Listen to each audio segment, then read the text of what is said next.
Well, tomorrow, Georgia voters will make their final decisions on who will appear on the November ballot in a number of races. So let's break them down for you. This includes the governor, lieutenant governor, U.S. Senate, and Secretary of State.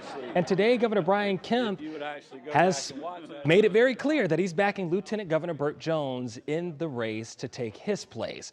Jones is set to face healthcare CEO Rick Jackson in tomorrow's runoff, and that winner is going to face Democrat and former Atlanta Mayor Keisha Lance Bottoms in November. And the race for U.S. Senate, President Donald Trump says he supports Congressman Mike Collins. Collins will face political newcomer Derek Dooley in tomorrow's runoff.